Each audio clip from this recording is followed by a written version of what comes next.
ప్రతి ఇంటిలో ఉండాలి. మనకి ఇప్పటికీ దేవాలయాల్లో తాబేళ్ళు ఉంచుతారు. ప్రతి దేవాలయంలో తాబేలు ఉంటుంది. పూర్వం ప్రతి నూతిలో ఒక తాబేలు ఉంచేవారు. ఎందుకు తాబేటి ఉంచుతారో తెలుసా? తాబేటి యొక్క దర్శనము మంగళ దర్శనం. తాబేటి వంక చూస్తే మంగళం. అందుకే ఇంట్లో కనీసం తాబేలు బొమ్మ అట్టి ఉంచుకుంటారు. ఉంచుకుని ఒకసారి ప్రయత్నపూర్వకంగా దాని వంక చూస్తారు. ఎందుకు తాబేలు ఇంట్లో ఉంచుకోవాలి అంటే దాంట్లో ఒక రహస్యం ఉంది. దీక్ష అని ఒక మాట.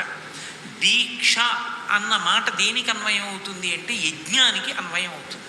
యజ్ఞం చేసేటటువంటి వాడు దీక్ష స్వీకరిస్తాడు. దీక్షా స్వీకారం చేశాడు అంటే ఇంటి లోపలికి మళ్ళీ వెళ్ళరు.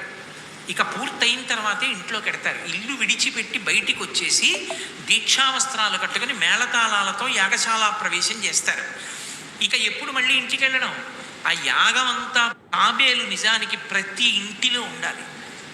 మనకి ఇప్పటికీ దేవాలయాల్లో తాబేళ్ళు ఉంచుతారు.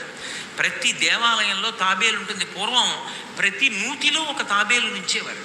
ఎందుకు తాబేటి ఉంచుతారో తెలుసా? తాబేటి యొక్క దర్శనము మంగళ దర్శనం. తాబేటి వంక చూస్తే మంగళం. అందుకే ఇంట్లో కనీసం తాబేలు బొమ్మ అట్టి ఉంచుకుంటారు. ఉంచుకుని ఒకసారి ప్రయత్నపూర్వకంగా దాని వంక చూస్తారు. ఎందుకు తాబేలు ఇంట్లో ఉంచుకోవాలి అంటే దాంట్లో ఒక రహస్యం ఉంది. దీక్ష అని ఒక మాట. దీక్ష అన్న మాట దేనికి అన్వయం అవుతుంది అంటే యజ్ఞానికి అన్వయం అవుతుంది. యజ్ఞం చేసేటటువంటి వాడు దీక్ష స్వీకరిస్తాడు. దీక్షా స్వీకారం చేశాడు అంటే ఇంటి లోపలికి మళ్ళీ వెళ్ళరు. ఇక పూర్తయిన తర్వాతే ఇంట్లోకి ఎడతారు. ఇల్లు విడిచిపెట్టి బయటికి వచ్చేసి దీక్షావస్త్రాలు కట్టుకుని మేళతాళాలతో యాగశాల ప్రవేశం చేస్తారు. ఇక ఎప్పుడు మళ్ళీ ఇంటికి వెళ్ళడం? ఆ యాగం అంతా